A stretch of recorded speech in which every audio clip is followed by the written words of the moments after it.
nazolinga nalanda lokolo ya papa Albert soki akokoyebisa ngai ye abalana na régime nini. Ngai tobalana mama na régime ya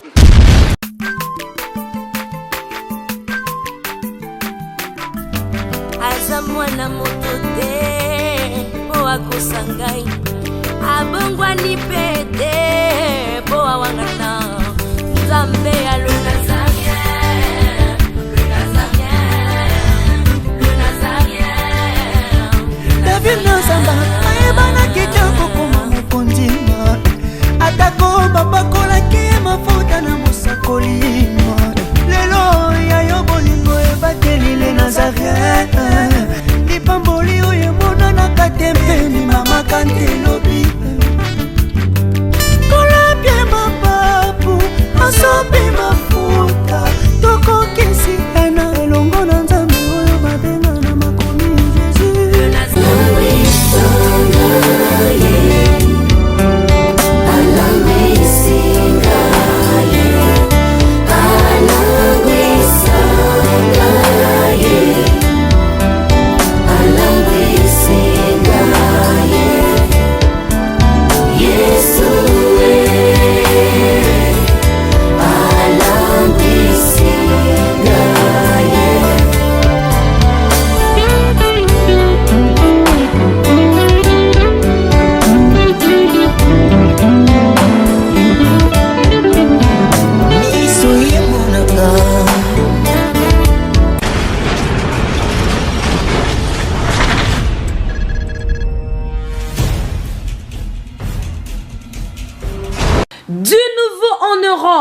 Du nouveau à Kinshasa, Yasika Eye, Maison Nazareta.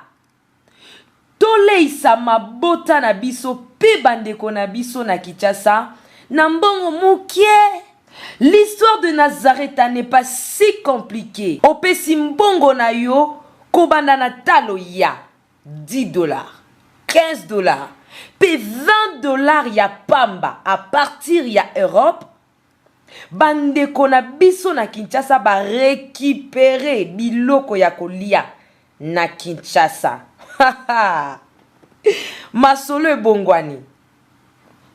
Yambala oyo la Porsche na Maison Nazareta ba simplifier affaire. Pour tout contact, appelez Maison Nazareta. À partir ya Europe, naba numéro oyo. Paris, Suisse, Pelisusu Suède. Likambo ya retard eza lisusu te. Po ma solo e bongwani ya solo. Na mbongo na yo ya mukie, bandeko ba retirer biloko ya kolia na Kinshasa. Donc, opesi mbongo ba pesi ya kolia na Maison Nazareta na Kinshasa. Nango tolobi, bienvenue à tous. Si Dieu est pour nous, qui sera contre nous? La princesse de l'Éternel, la humble servante de Dieu, toujours à mon poste, comme dit Habakkuk. Je suis là pour vous servir, car je dis souvent que si je vous sers, je sers mon Dieu et je suis vraiment comblé de joie parce que vous êtes tellement nombreux partout dans le monde entier en ce net moment et je vous dis shalom, bonjour, bonsoir, bienvenue sur le 3W Nazarien TV dans cette émission micro offerte. Donc micro le loto pesi yango na nani et quoi na maboko nani kalamite toyeba qui je donne mon invité et je donne le micro parce que mon invité spécial du jour est bel et bien déjà dans le plateau Nabiso pour que tout beta masolo ngondenge ezalaka. Vous étiez l'autre fois très content n'a invité Nabiso auto yambela kibino lelo so comme à la coutume je suis avec l'homme de Dieu, c'est l'homme de Dieu. Je disais l'autre fois que Azan a double casquette dans tout celle Naba casquette na yenyon soto ana. Donc c'est un peu ça. Mais le temps pour moi de rentrer à la régie, prendre un élément si possible, na dédié à mon abato France. Ma pendo yangu na batoto yote ya France iko na panda sana. Donc hakuna mbaya Mungu ko bien sana. Donc ma be nzambe za pisoka la musibiso boy. Ma be nzambe za wapi soki tozo sa l'émission bo ma be nzambe za pia lonkota yo na province moko quelconque a mementi na poto tando vanjozo la dabiso njote komange bunge. soki natindo kezwa photo na kala okoka te bon mabe nzambe eza en famille nalingi tolanda émission lelo en couple nabeti sete tokende na régie montozo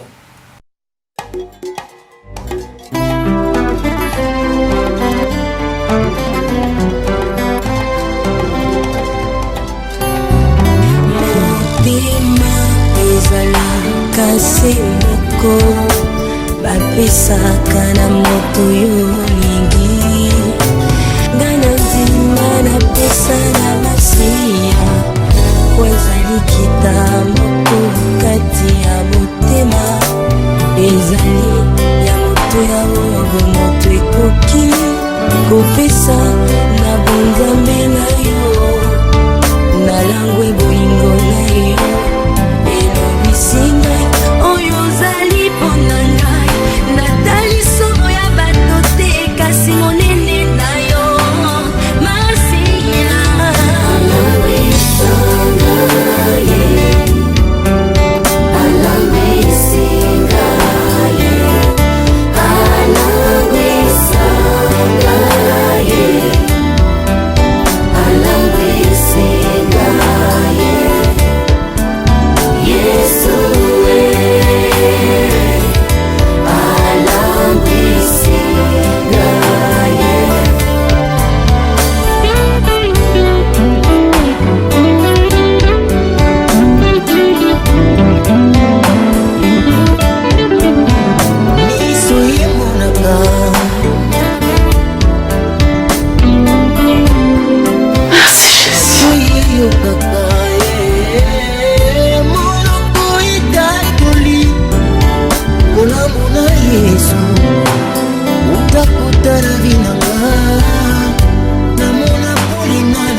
donc ndenge na bande koloba donc eza que émission lelo toza na microphone topesi yango na mosala na nzambe. Il s'appelle le pasteur Albert le magistrat.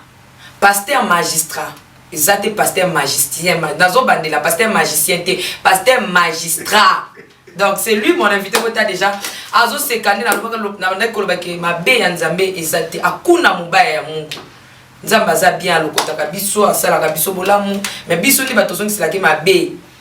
Ba biso ba oso ki tozu photo ya kala zota be mission akala yo moko tia oza témoin na lobesate. Donc nzamba za malamu. Je regarde mon invité, je vous invite en couple. Donc, toute l'émission en couple, yo mon côté, ce qui papa Zali, mon psyka, tia pause, benga papa, ce qui maman za mon psyka, benga chérie, bébé, viens, on va suivre ensemble cette émission. Il y a microphone, la palouki directement, la PC invité Nangaï. Bonjour, shalom, bonsoir. Shalom, maman Tiffany, Nzamba Pambola Bondama. Amen, amen. Nakombo Yesu Masia. Pasteur Alberto Yokanaki. Un verre pour être comme nous. Bah, invité, bah, on va non, Toyo Kanaki. Donc,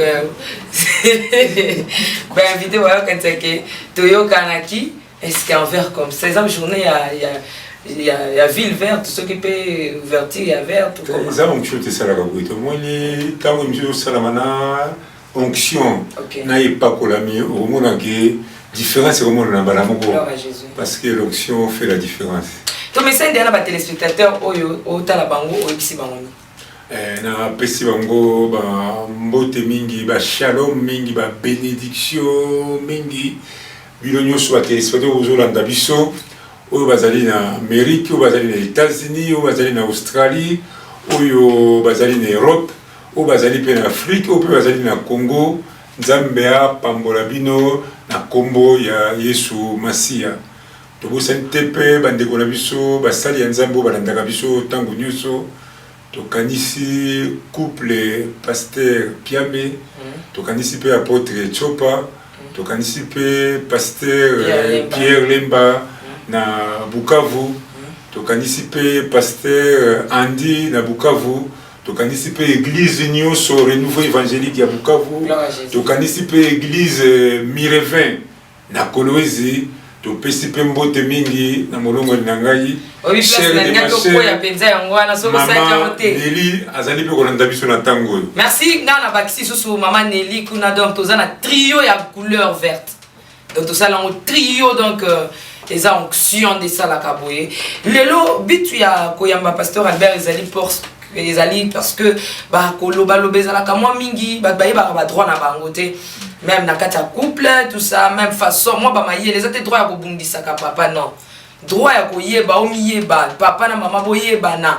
Par rapport à mi beko ezaka ndenge ni tokota mwa ndenge maman vandi kuna zaka. Donc, ba tindiki la kaye droit et pas papa Albert ya ko tindika. Donc, mutako ça a été. Yango peto eto yeba na neti, oh et le baba qui tourne na papa Albert. Par rapport à qui moyibi ya bana ngana ebika za moyibi ya mwana muta ebinga mwana ngame papa bera bi ba iba mwana te.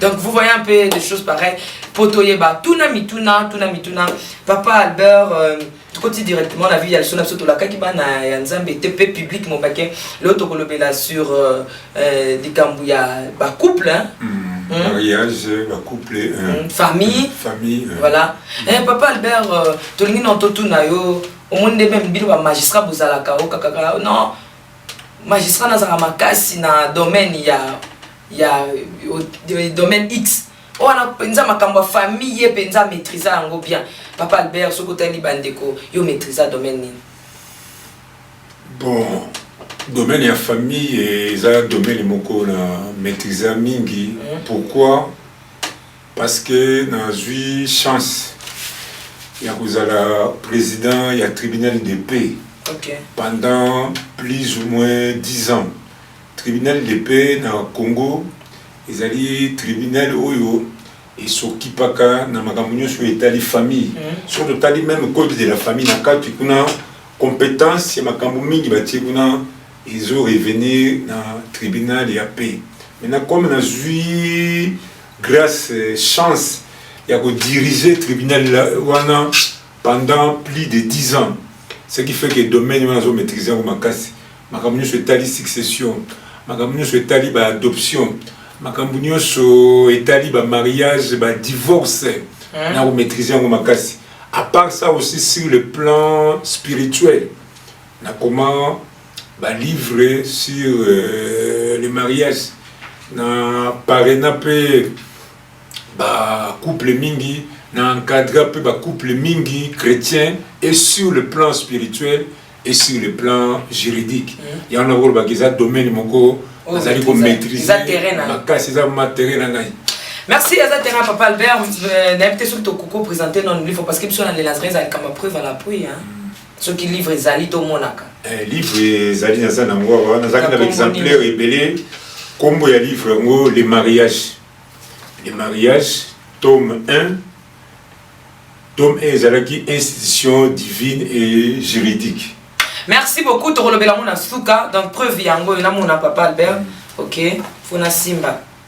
Ah oh bozo mona Papa Albert ye moko ezate ke o azui livre abatu ya elongine yango bozo mona donc ba mitu yango tozo lukaka na mboka na biso tozala ba mitu ya boy po mikolo koma ba batu belé même ba professeur bazo kamata ba makambo batu ayibi abambika wana balusi oh moi je suis professeur ya mboka kezo bonga bien te.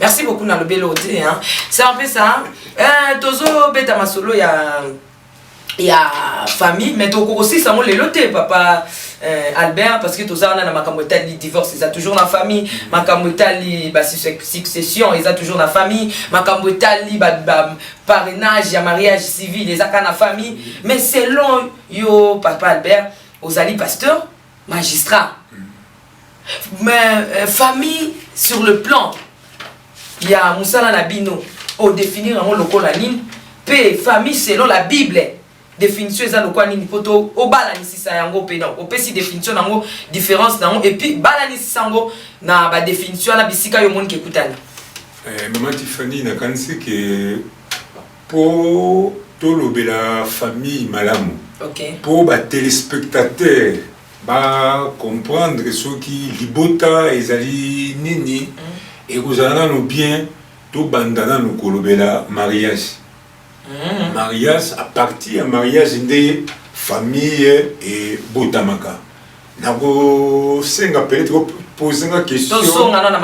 Mariage c'est elokoni parce que ce qui muto sali mariage c'est à partir de mariage à cause famille à cause de la famille. Et on a ko senga que to bandana nous na mariage. Vous senti ba touche binomoko. Qui va touche. Merci beaucoup Papa Albert, Pasteur Albert, le magistrat en question. Donc tous on a le mariage ezalini bibliquement et puis selon Mibeko mariage ezalini et puis au bal ni sabi so exercice hein Papa Albert. Mes amis exercice moko munene ndena uta ko ba ke livre na komaki sur le mariage. Nous avons fait sa définition du mariage d'abord sur le plan sociologique, c'est-à-dire na kati ya ba tribu na kati ya ba famille mariage ezali lokolini et puis deuxièmement la pesi sous définition sur le plan civil ngo bani ke na droit ndenge toujours définir mariage enfin la pesi définition sur le plan spirituel ou biblique to bandina nous na plan sociologique. Voilà, il faut que natanga bomona traduction na lingala malamoko. Merci. Moi sur le plan moi na mukuse Papa Albert parce que internet is akangonga. Na mukuse na wikoloba ke sur le plan sociologique. OK. To wikoloba na mariage coutumier ou mariage célébré en famille. Si on a dit que mariage coutumier ou mariage célébré en famille, on a pour éviter maintenant polémique parce que l'église mususu mon coutume va comprendre comment babé mais tant toujours on a droit les mariages célébrés en famille il y a mon a bien mariage coutumier mariage coutumier ils allaient mariage oyo ils a pour mettre deux familles ensemble à travers il y a union il y a deux époux il y a toujours bien mariage coutumier ou mariage célébré en famille ce qui fait que na Congo, même dans mboka mususu ya Afrique, même na mikili mususu ya poto, pour na obala na église, pour na obala devant l'État, il faut que mubali apesa dot na famille ya mwasi surtout na droit na biso ya Congo pendant que officier de l'état civil a célébré mariage na niveau maintenant ya commune et là quoi liboso a vérifier ka soki mwana mobali elenge mobali avec ça qui dot na famille tant pas converser dot na famille ba cérémonie ça la makamana ya nous allons gobenga mariage coutumier ou mariage célébré en famille.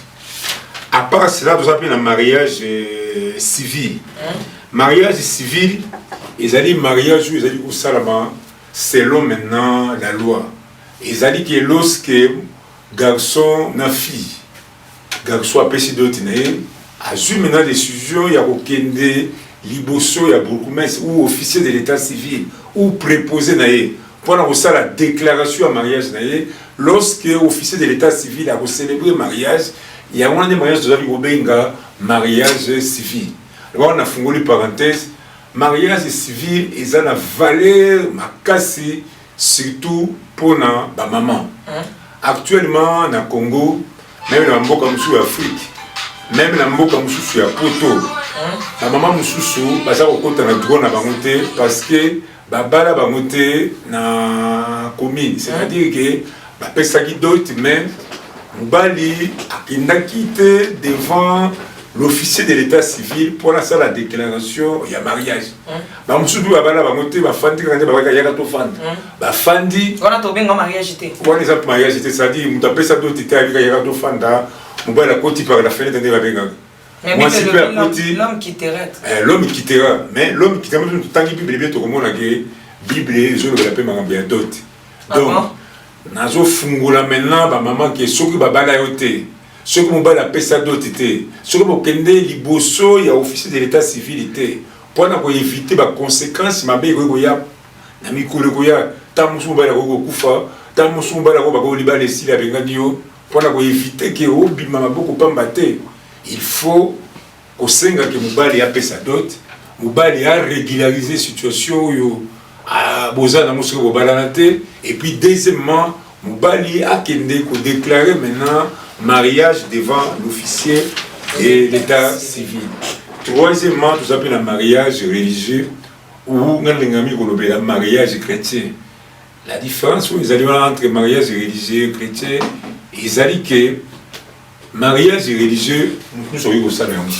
Même un païen peut venir à l'église, bénir le mariage, on a un mariage religieux. Mais mariage chrétien, c'est uniquement pour les chrétiens.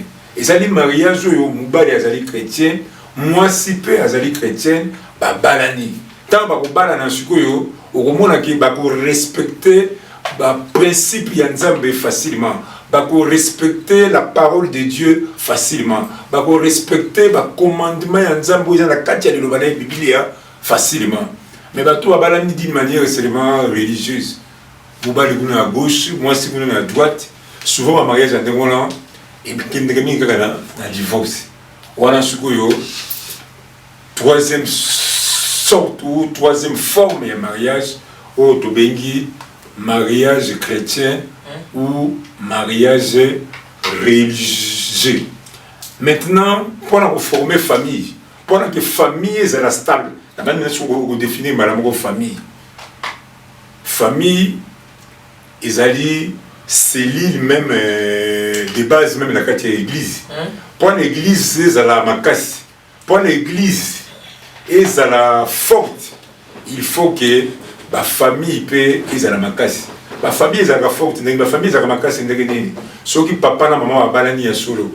Balana d'une manière régulière. Papa a fait ça d'autre. Parce que moi, je suis maintenant si je mariage.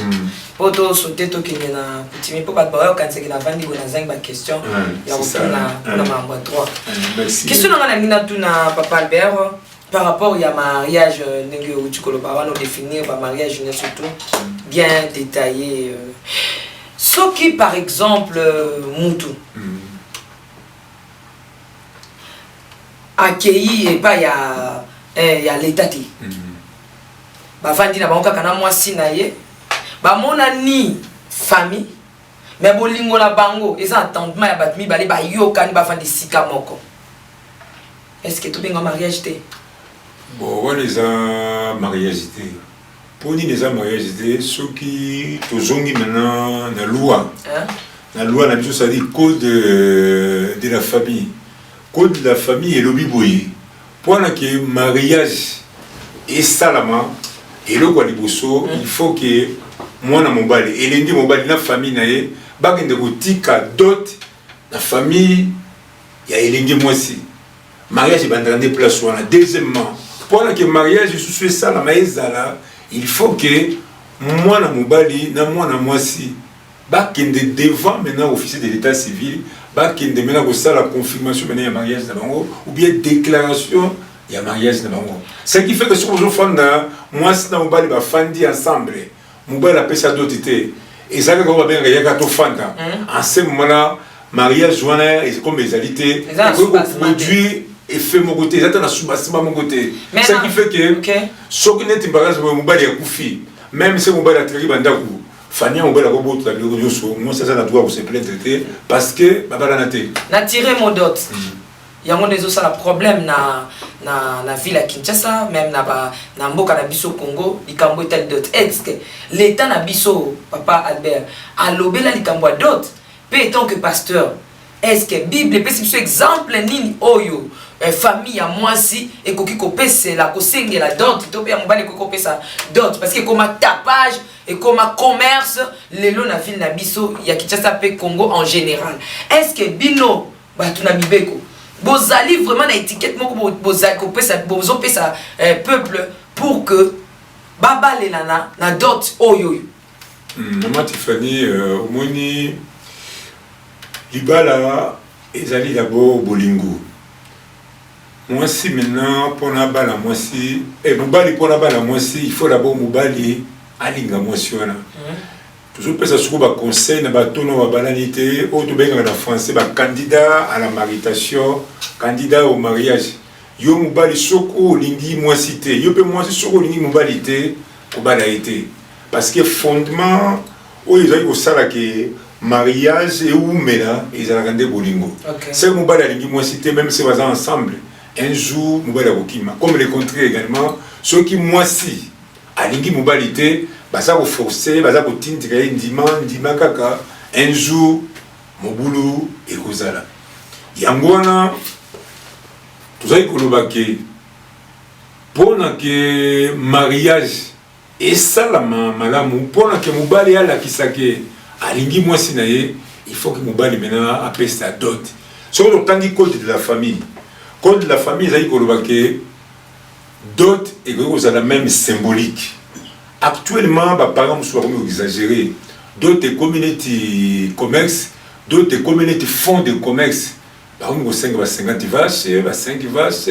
ba $10,000 ba somba ndaku ba somba voiture on est sous na somba groupe o ba somba les groupes électrogènes dot yango na té surtout talibi même surtout zongi na ba coutume ya kala ba koko na biso tout ça comme on que ba koko na biso tant bazali ko balana bazali ko senga biloko bilete ba ko senga biloko mo symbolique ba ko senga tam suko bo pesa kaka po ya léopard pesa par exemple po ya lion pesa par exemple biloko boyi ezali na titre moko symbolique mais actuellement toza na kati ya devant ndenge tozokende wana na temps wana ozotanga wana bakoko na biso basenga kaka po ya léopard po ya nani parce que babande kotinda bana na kelasi te kotanga mais lelo tout est modernisé baparents bazotinda bana na baklasse licence à investir trop na kati ya mwana na ya vie ya mwana na et puis déjà tout le monde a soki mwasi ya bali aza su ya famille na ete akomi ya famille ya mobali na kepa ya mobali akomi ya mobali na bon papa oyo aboti mwana na ko banda muki atengisi na bekola cher yo yebi papa Albert na mboka na biso bekola ba $5,000 ezali na trimestre $2,000 bekola ya $600 tout ça mais atengisi mwana ne a baby si ata plus de $10,000 à sengio bokilo tope mobile azongisa yango te na libenga na poko kende ya mwana ne surtout ya mwana ki akolia na tango ni bon problème ezali na maman Tiffany eza obligation ya ba parents batangisa bana na bango ba parents bakolisa bana na bango ba parents balakisa bana na bango nzela ya nzambe pe ce qui fait que soki au comprendre l'obligation là que nzambe apesi yo d'abord moi comme Bible ezali koloba que les enfants sont les deux dons de Dieu nzambe tapesaka mena bana tango nzambe apesi yo bana apesi yo lipamboli il faut olesa mwana wana il faut otangisa ye il faut un jour okolisa ye mpona seka bali eloko malamu ezalaka nini seka mwana bali ezalaka d'abord honneur mpona baparent fo bamona d'abord mbongo te parce que mwana oyo mobali baparent mpe bamoni mpasi batangisi ye mpe ndenge moko mwana ya mwasi bafutile mpe baminervale ya chere peut-être balesi ye mpe biloko se ese bango mpe bakosenga na famille ya mwasi ke non comme mwana na biso alingi mwana na bino comme bakofanda ensemble biso kopesa d'autres bino mpe banda kopesa biso mais eza na bikolo misusu mpe bayebisaka mobali bamboka misusu ezalaki mwasi nde akobala mobali donc ezali nango tu vois mais tokota wana te papa Albert toloba nanu ngan par exemple papa o aboti mwana na mwasi aka na droit azaka na ba devoir likolo mwana wana et bon akoki ko gagner te sur mwana na oyo ye moko abokoli amoni pasi moi mobali sinapesi o cadeau mwasi wana kokenda akobotela obana asaleli yo famille ndenge bozobenga famille wana mais et bon biso ba parents là totikali bénéfice ezani omoni nomati fadi tozonga maintenant na kati ya liloba au moins même si tozongi na Bible na Genèse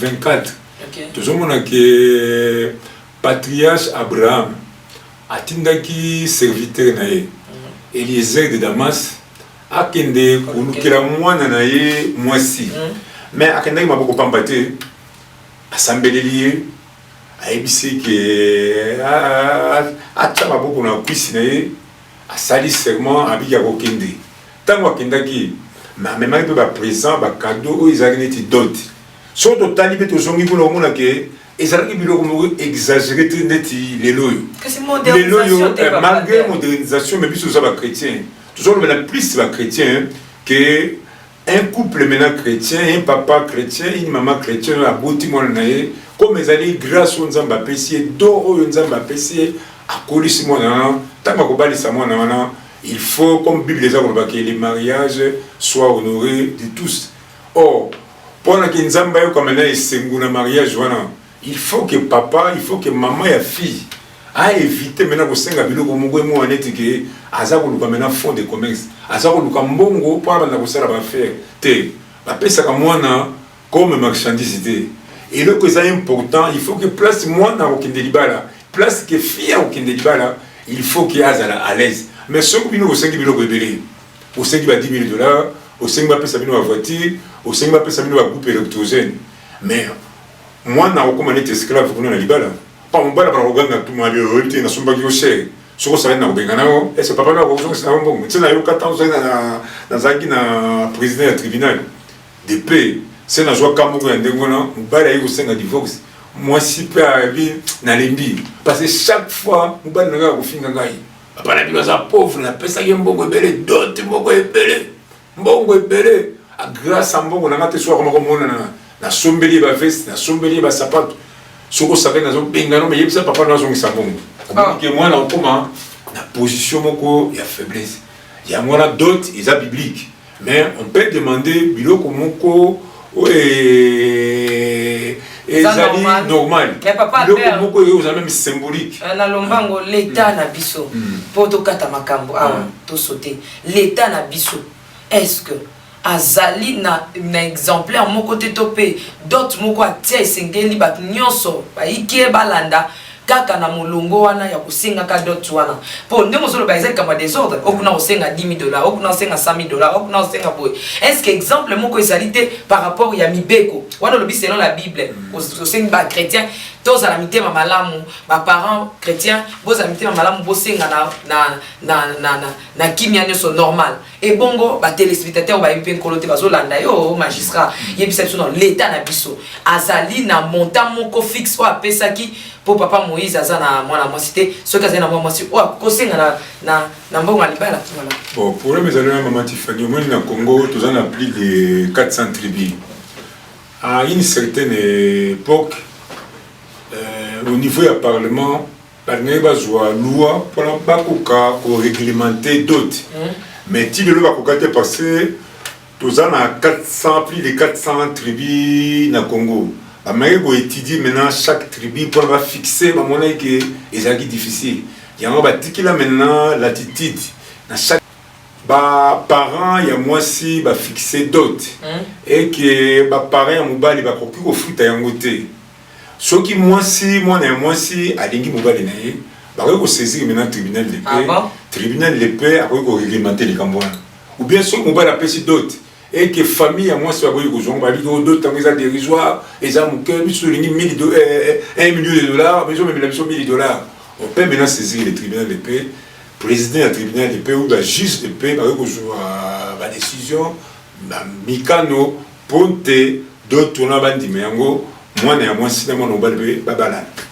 Merci beaucoup papa Albert Tozo ko ba toujours na émission na biso donc papa topende ko mobalo nga ko bala yeba yango mibeko ezali soki omono ke pesa dot ba sepete magistrat abisi biso ke kende ko kutana po batebele ba yeba ka monte yake ke na ko kipo kende ko kutana na batu ya mibeko pour ke bakatela ngani kamna lingi mo stanga mena na bongo te voilà et bongo tant bino boyamba ka bato ba ka ko sala mariage civil papa Albert parce que batu ba yeba ngo pété et loko nini o bino bo senga kango bango poete bo bala ni sabango na l'état et c'est bosenga ka nini o sengel bango ba yana yango pour bino pe bosenga mbongo na epte c'est dit ça on tolobi célébration à mariage et ça na tribunalité on les a dit comme magistrat célébration à mariage et ça marabo na famille c'est-à-dire que famille à moi na moi si ba osenga d'autres ba osali c'est ba sengi d'autres c'est que moi na mobali famille ba ko faire c'est d'autres wana par rapport à sur ba ko kende devant l'officier de l'état civil pour le passer à la sucolo mariage civil. Kuna maintenant, basenga na ngobilo komikite. Ta ba kokoma. Et le kwaliboso ba kotunaye soki apesaki dot. Soki dot pesa maki. Ba mikanda ko remplir ezala kuna a remplir mikanda. Après avoir maintenant rempli mikanda, ba salo avec la publication maintenant des banques, c'est-à-dire que ba afficher que jour boye, mukolo boye garçon tel na fille tel ba ko balana soki yo moni ke li balana ko sala matin ko sala opposition il faut na délai avant balana ko komela officier de l'état civil ko komela beaucoup mestre que non mutu ko balana na zaki mobali na ngai to sala ki na ye mariage il va preuve soki il va preuve officier de l'état civil ko célébrer son mariage na te bon c'est ba preuve le quoi ba photo tout ça n'est pas parce que m'teka na maloba pamba bondimi te maloba pamba to ndimagate il faut bien na komili bandimagate mais il faut y a preuve que il y avait mariage preuve ou takasuko wapi il faut aya maintenant na acte maintenant ou bien de l'état civil ou bien un certificat de mariage ou bien extrait de mariage ay ko brandir que non mobali wa sala par exemple le mariage na Bukavu to balana na Kinshasa ou bien to balana na Congo central ou bien to balana na Lubumbashi. Tant qu'il y a la preuve, dès que vous mettez un officier de l'état civil, à Moniango, a aucune chose pour célébrer le mariage. C'est l'officier de l'état civil a saléré pour célébrer le mariage là, maintenant, pour poursuivre sur le plan pénal. C'est-à-dire que le code de la famille, ça va prévoir la sanction vis-à-vis de l'officier de l'état civil, où a célébré le mariage, il y a tout le monde qui a divorcé. Merci. Et tout ça, on a interrogé papa Albert, le pasteur magistrat. On a nos autres caméra, to bandi dans mon flash. To ni to tout na yo question. Aux pasteur, aux magistrat. Pour na yo. Tout ça quand on libala mi balé télémel biswa. Magistrat, libala il y a civil, il y a l'état, na libala religieux. Ce qui yo ko conseiller, ba biswa kaka moko présenter biso. Oko yebisa biso.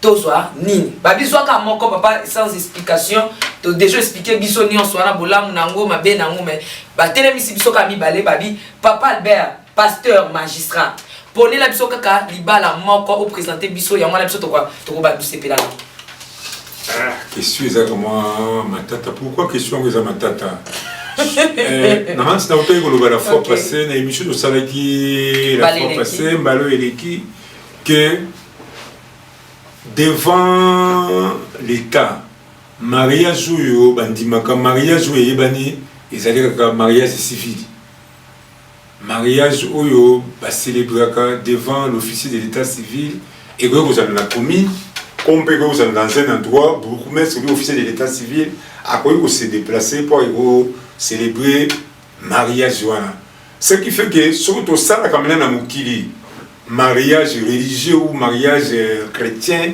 ils allaient kaka pour honorer Nzambe en tant que chrétien mais tant que toza na mokili oyo mariage oyo l'état ayebi ezali kaka mariage civil. Ce qui fait que même si on a le mariage d'église, mais si on a le mariage civil, aucun devant l'officier de l'état civil, donc mariage est reproduit par effet news. C'est-à-dire que si on a sans raison valable, au fond maintenant le tribunal a peut condamner mobali abanda kopesa yo pension alimentaire, c'est-à-dire abanda kopesa yo mbongo pona omilesa olesa pena bana na yo. Mais ce qu'on sala mariage chrétien bien mariage religieux, mariage civil au sala yango te moyo ko saisir ba juge les alité ba paquet ou balate na bino moko bandeko balandi bomoni ete mwana mboka topé le pasteur magistrat Papa Albert à répondre bisoté. Donc, à expliquer Kamakambo, parce qu'ils allaient le quoi singa, mais interrompre examen sous les alaka, occupé au tikapo, et l'équipe m'a cassé mingi, bah ça l'examen d'état bah biango, au tiki ou l'équipe nayo, au répondre était donc ils allaient singa, totier na kingo, mais kolandi ça m'a peine n'a zo kende koloba, n'a ko kopé c'est yanoke, a conseiller binobo sur la mariage civil, n'a évité. Mais Papa Albert, nous tous nous sous les alliés, boy, tokoki koleka awa te, madame tola la awa, pour ceux qui to leki yango. Bana ya les Nazareth to pe ba ndeko ba congolais donc ba yikio baza partout dans le monde entier ba koki ko benga ngai pe ba siliki pona nini yango des opesa makambo kuna na kati ba kenda kosala mariage civil toza na combien de sortes ya mariage kuna obino bolinga ko bali sabato. C'est-à-dire que mariage civil ezaka na ba forme mibale na osala makasi na expliquer ngo na lingala. C'est-à-dire première forme. OK. Ce qui famille ya mubali bake kotika dot na famille ya mwana mwasi eloko liboso o bakoki kosala bakoki kosala to bengi mariage déclaration. C'est-à-dire mwana mubali tango atiki dot na ye akoko kende mena na commune ko déclarer maintenant mariage na ye akeye na mwasi na ye à qui même des témoins, à qui comme on a maintenant officier de l'état civil, pour annoncer la déclaration à mariage, c'est-à-dire que à Traki Mongo, à Traki dot. Sur base de ça, mariage on a déjà valable, à bien un mariage civil. À part mariage déclaration, tous allez payer un mariage célébration. On est à comme le comme le samedi ou comme le souper. Moi si na mobali na ba famille na bango ba ke maintenant devant bourgmestre ou devant officier de l'état civil bourgmestre maintenant officier de l'état civil a célébré maintenant mariage là d'une manière solennelle. Après maintenant mariage ba ko bima ba sali cortège ko pim cortège et puis ba kei ko fêter on est allé sur mariage célébration et ça peut sous forme sous il y a mariage civil. Merci beaucoup Papa Nangai. Bato batelemi liboso na bino bazokoluka babalana. To mona ka epesa ka yiki basusu bazolinga abalana mobali na ye pona ba bien. Tout ça kolinga ke dans ba bien o kozala nango to kabola. Nangi na no expliquer biso yango très bien Papa Albert et ça la ka ba problème ebele. Mususu azoya kuna kaka na intérêt na ye moko. Mais que conception et ça les makani ndenge nini? Ezali combien de branches oyo bosenga ka bato ba bala ni bapona toyokani ke tozobalana mariage ya sur les biens au régime matrimonial. Voilà et quand on expliquer la déco. Merci maman Tiffany pour la question là. Pour to parler pour to expliquer bien likambo yo babengi régime matrimonial ngolo banini so ko balani moi c'est mobali ba balani. Il faut pas pour na ba lingi ndenge nini ke ba bien na bango ba kabolango un jour. Yangona le code de la famille loi na biso ya Congo ils ont parlé na makambwana ezali ko la kisabiso trois sortes ya régime. Ba ben ngo régime matrimonial ngo banini ke ezali oyo mwasi na mobali ba ponaka concernant gestion ya ba bien na bango. Régime ali bozo ezali régime ya séparation des biens. Comme mon niveau va séparer, c'est-à-dire bokabolani, kokabula ba bien. Régime ni ko lobake, c'est moi c'est un bali ba balani. Ce ba poni régime wana, et ni ko lobake ba bien. oyo ya mobali azwaki avant mariage na ba bien oyo azwi na kati ya mariage ezali kaka ba bien ya ye moko eza ya mwasi te comme mpe ba bien ya mwasi oyo azwaki avant le mariage na oyo azwi pendant le mariage ezali kaka ba bien ya ye moko ce qui fait que conséquence ekozala nini soki neti mobali akufi mwasi akozala na droit ya koherite ba bien wana te comme le contraire également soki mwasi akufi mobali mpe akoki koherite ba bien ya mwasi na ye te à cause ya régime wana ya séparation de biens. À part régime ya séparation de biens, deuxième régime ezali régime de la communauté réduite aux acquis. Elingi koloba nini? Ezali régime moko oyo mwasi na mobali ba décider que biloko nyonso ba bien nyonso oyo bazwaki pendant le mariage ezali ya bango mibale. Ya babi qui est réduite aux acquis. Acquis on ngo banini ke biloko bazwi pendant le mariage, acquisition. Biloko wana ezali ya bango mibale mais ba bien nyonso oyo mobali azwaki avant babalana ezali ya ye comme ba bien nyonso oyo pe mwasi azalaki nango azwaki avant le mariage etikali pe ya ye même pendant le mariage ba bien mususu neti ba donation ya famille na ye famille ba kopesa ye de donation ba succession mususu ya famille wana etikali ya mwasi bien etikali ya mobali wana so ezali deuxième régime communauté réduite aux acquis. Troisième régime ezali mina communauté universelle. Et les gens qui va bien nyos oyo mobali azali nango avant mariage oyo azwaki pendant le mariage oyo ba bien nyos mwasi azali nango avant le mariage oyo pa azwaki pendant le mariage ekomi ba bien ya bango mibale. Soko totangi Bible bien tokomona ke Nzambe alingaka ke mwasi na mobali ntango baza ensemble il faut balongola ko utiliser souvent expression que j'ai ou bien mes biens. Il faut parler toujours en termes de nous. Biloko na biso. Ça qui fait que régime oyo Nzambe alingaka pour ba couple chrétien, ils allaient régime ya communauté universelle. C'est-à-dire ba bien sur moi si avant. Na wa juna na kati ya libala, ba bien sur mobali wa jodi avant. Na wa juna kati ya libala et komi ya bango mibali. Différence maintenant ya moi. Différence à moi yo mingi na musala oyo expérience ni omoni tango yambaka ba dossier soko sali statistique na yo ba tu penza ba yekamaka mingi na régime nini na o misa totangi surtout les chrétiens na ba mariage mingi oyo toujours au monde baza ko célébrer même na ba certificat mingi ya mariage ba extrait mingi ya mariage régime oyo ba pona mingi surtout les chrétiens ils alliés régime ya communauté universelle. Deuxièmement, les chrétiens pour un régime, il y a une communauté réduite aux acquis. Acquis, il y a un mariage. Mais le régime, il y a séparation des biens. Chez les chrétiens, il y a un peu rare. Il y a un côté, il y a un Merci beaucoup, Tozo Kota directement na Likambo Italie famille. Mais avant de Kota, est-ce qu'ils ont créé un problème?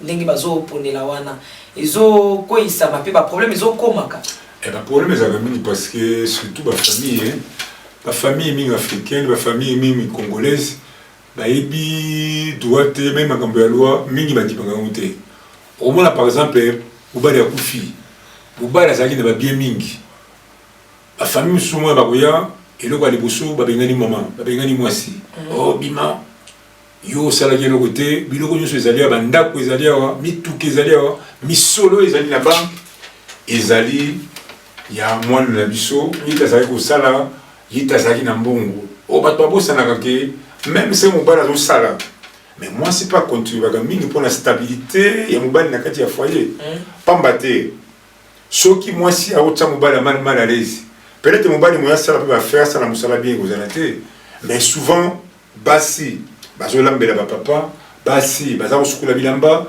basi baza korepasser bango basi se mobali auti musala ye fa yamba ye malamu peut-être tchelema ya sukula za la l'aise mais nyonso wana on va se pas rendre ba service na mobali a permettre que libala ele kamalamu ménage et salama malamu à part cela ba famille mususu basi basala ba commerce tant musu papa sombinda kwa tena kombo na ye mais mbongo wana peut-être maman na bana pe moi ce n'est pas contribuer à payer 5 mois un petit rien pour la kinda kona etongama tant mususu pe papa na bana za na mbongo mais aza na tante aza pelete azalaka na Bukavu asombi ndako na Beni bien na Butembo akotinda mwasi ayi kotonga ndako na Beni bien na Butembo mais mosala mwasi na kosala mokolo papa na bana kozala to bango no yo osala eloko te bima na ndako te soki ozali mwasi kaka ndenge wana eyeli yo ozala na Congo ozala ndeo mene ya Congo okoki mena kofunda famille wana devant la justice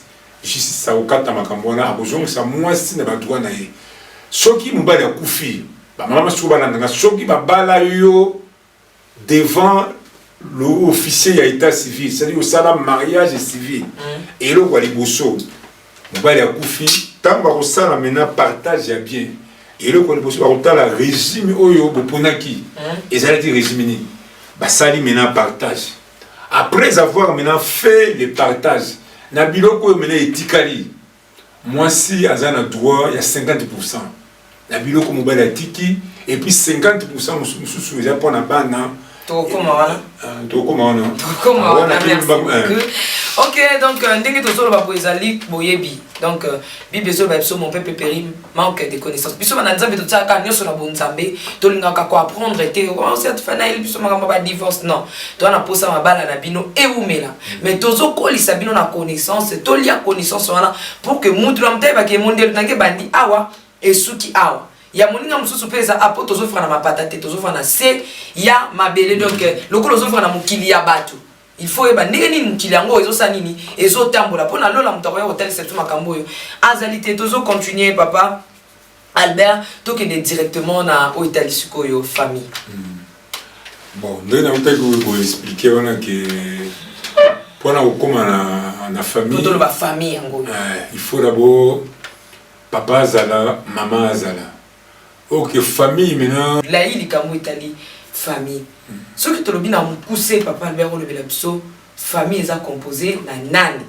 selon l'état puis selon bible pour eza likambo ezosala problème nako expliquer selon bible na selon l'état mbala moko pamba te soki otali selon bible même selon l'état ndenge bible eza koexplike famille eza mpe apepe kaka ndenge moko ndenge loi eza koexplike yango soki totali bien famille ezali composé na baparent c'est-à-dire tata mama na bana yango wana tobengaka famille d'une manière restreinte même mpe soki totali na bible lorsqu'on parle de la famille eza mpe d'abord yango wana papa maman na bana qui forment la famille mais surtout que maintenant d'une manière élargie famille ezali constituée na ba membres nyonso oyo bazali ko se regrouper autour ya parent moko boye songolo ou fulani na pesa suko exemple par exemple yo papa obali mwasi na yo bozana ndako zana bana na yo a part bana na yo ozui ba cousin ozui bana bandeko ozui ba neveu ozui ba nièce bino nyonso wana maintenant pour former libota okoza pe na kati ya libota na yo papa no pa ya kofanda wana papa mobuti ya kofanda wana mama mobuti pa ya kofanda wana nyonso wana ezali koformer famille. La Bible peut dire la même chose avec les Israélites lorsqu'on parlait de la famille, lorsqu'on parlait des tribus, on voyait d'une manière là large les familles moko élargie aux hommes les Israélites pardon bazalaki maintenant kosangana pona kosambela nzambe pona kokumisa nzambe pona koadorer nzambe ils se considéraient comme en famille.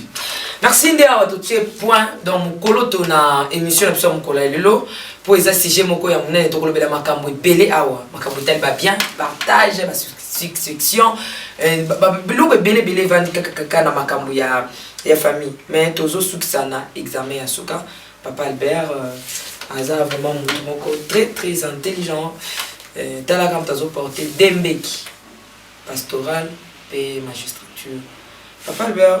Est-ce que ezali mabe topé l'état pekisi yango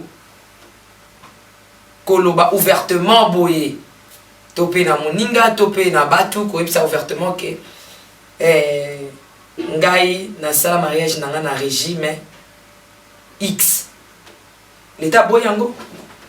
À principe, ceux qui m'ont attaqué la commune ou à devant l'officier de l'état civil pour célébrer le mariage civil.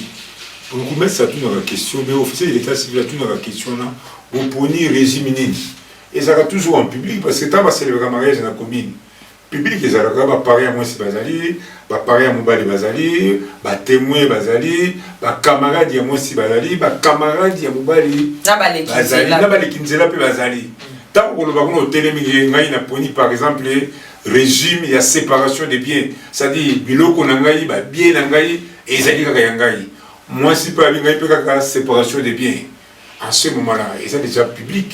À la fin maintenant, officier de l'état civil a coupé Sabino maintenant, extrait maintenant il mariage Sabino. Papier moi j'ai dit certificat de mariage à Pesibino, au Nyonso et Komamikuna. Ce qui fait que Batbaye bien moi déjà. Déjà il y a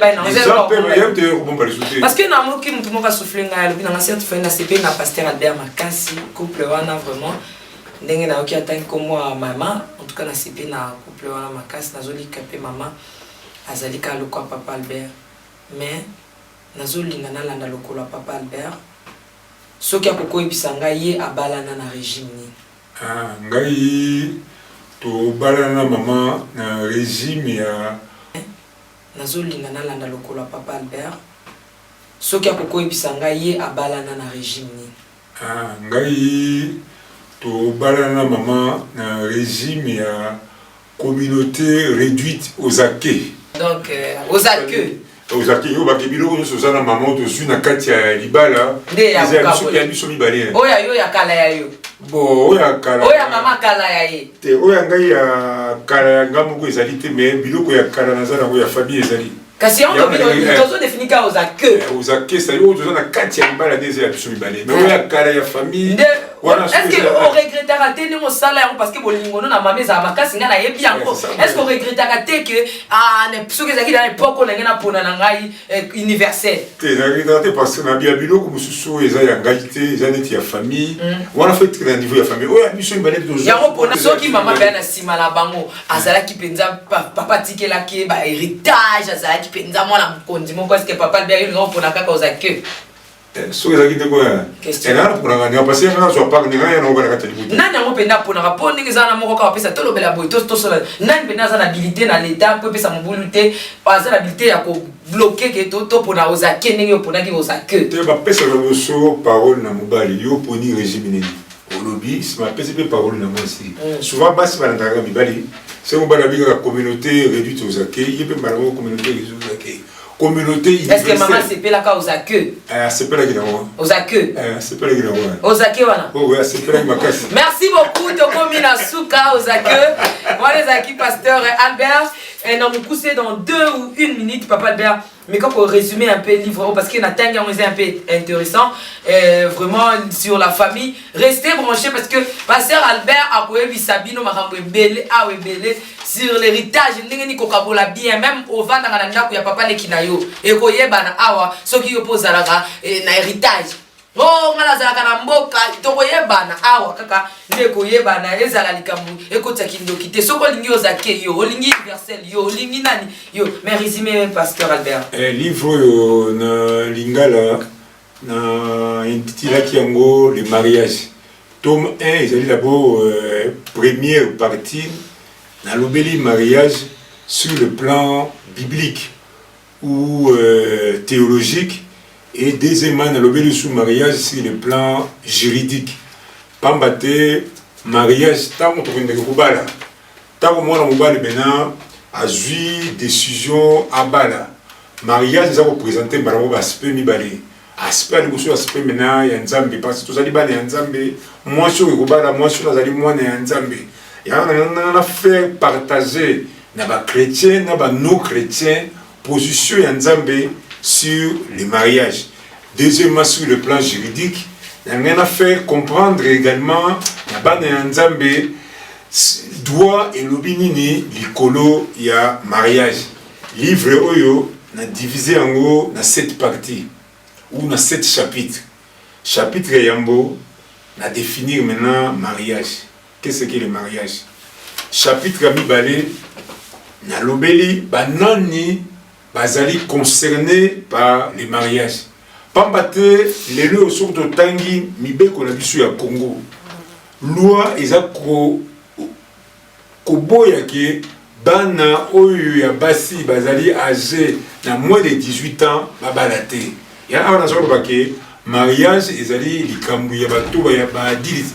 Batoyo bakola batoyo bazali na maturité. Merci. Troisièmement, admettons une sous-question. Pourquoi un mariage chrétien? Est-ce que tu vas ou bien mais la PC Nzambe a permis un mariage entre l'homme et la femme pour ne pas partager d'abord amour na bango. Bana bazalaka conséquence et amour. Ce qui fait que même dans un couple où bana bazalité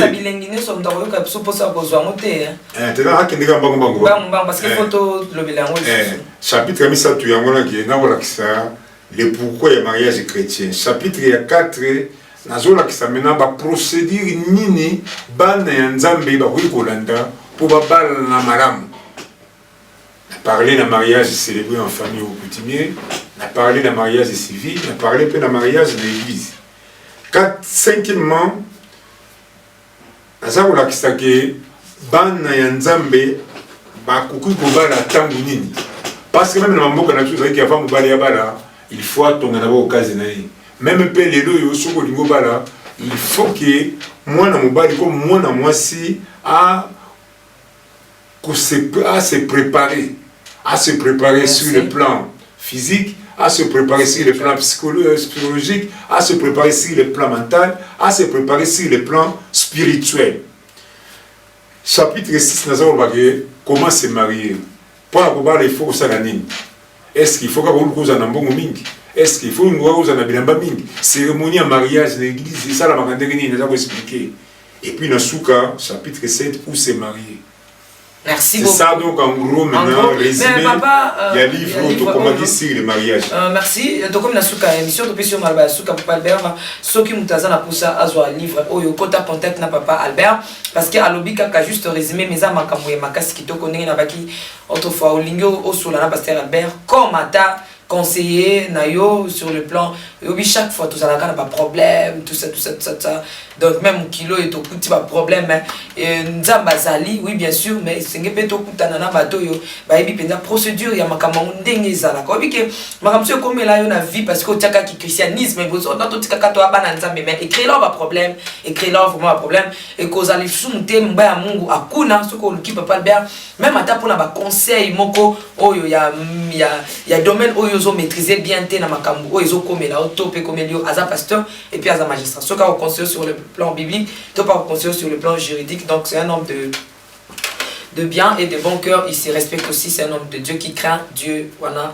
ndenge na ta nazana mikolo tozali ndenge na kutane na monier ndenge azali vraiment que ça la bien mais numéro na papa Albert opesa pi iloba suka nini okoloba pe promesse ni opesa na bana nzambe na émission oyo ekoya na ba de connaître surtout oyo balandi yo papa Albert pi tozwa livre o ndenge ni avant la paix ça peut être numéro na pesa conseil na bana nzambe balandi biso ba chrétien en particulier oyo balandi biso et munene ba chrétien mingi basalaka tolingi maintenant ko spiritualiser même biloko to ko spiritualiser te surtout même la Bible ndenge Bible ezali à la fois matériel et spirituel na ko expliquer maintenant na lingala bat musu se baza kotanga Bible balobaka ka il est écrit sans même comprendre maintenant contexte ni bazo lobela makambo wana okako il est écrit asiba komi eza boyité. Tant que la Bible, il faut comprendre que la Bible, pour nous comprendre, madame, il ne faut pas seulement que vous compreniez par l'esprit, mais il faut comprendre les lettres. Il y a un moment que dans l'église, ça ne sert à rien. Pasteur doit attendre guité, la Bible, expliquer bien. Ezali analyse moko simpliste. C'est la même chose que nous avons na mukili. Ba principe ya Nzambe yali, loi ya Nzambe yali, parole ya Nzambe, Bible ezali. Mais à part maintenant parole ya Nzambe comme tous allons na mokili oyo enlèvement na misalamité faut peto tout ça ba loi oyo ezali na kati ya mokili soki boye ko tout ça ba loi wana même devant Nzambe on reçoit problème. Merci. Parce que Bible par exemple que tout ça va autorité mais tant que on prend l'autorité ça la terre ngai moko même dans une église tant que télémi pasteur non il y a la terre qu'on appelle la terre il y a un koloba on appelle le français. À ce moment-là, il y a un problème. Merci beaucoup, papa. Ce qui fait que maintenant, conseil pour on peut ça y avoir que dans Nzambe pas ça la différence souvent nous allons dans mokili Bible ezali ba principe ya Nzambe ezali mais na mokili net mariage to kolanda ka Bible était mais faut to respecter également code de la famille pour nous biso na Congo na mamboka musuba za kolanda biso baza pe ba loi na aussi les personnes ou etali makambo ba famille ou etali makambo ba mariage il faut respecter Yango. Deuxièmement, maintenant, livre, on a commencé, j'avais beaucoup d'exemplaires, mais pour le moment, d'exemplaires, je suis un très grand exemplaire.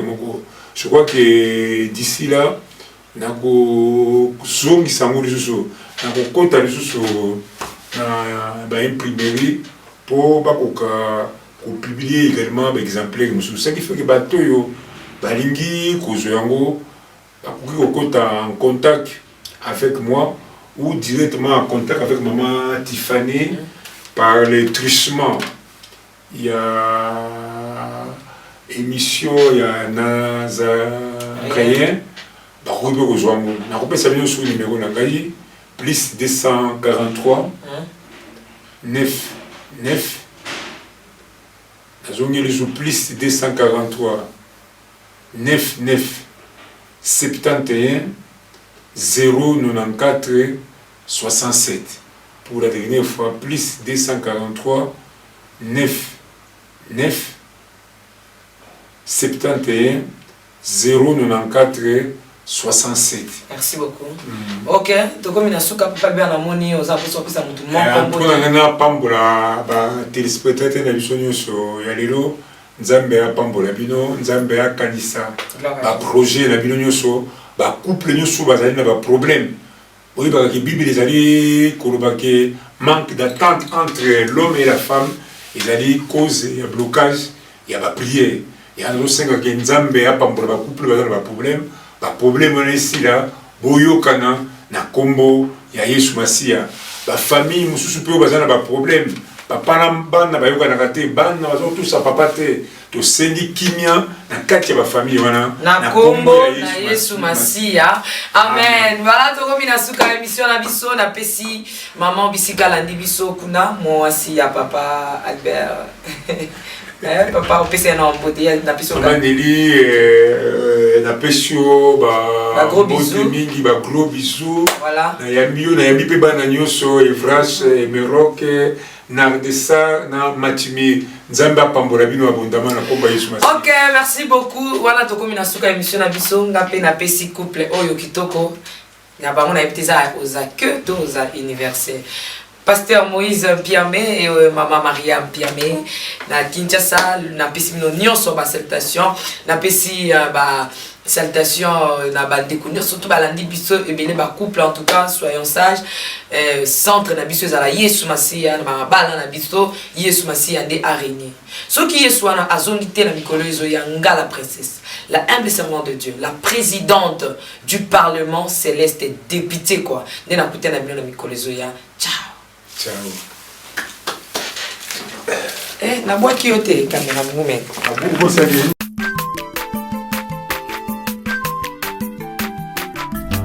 Aza mwana moto te po akosa ngai abongwani pete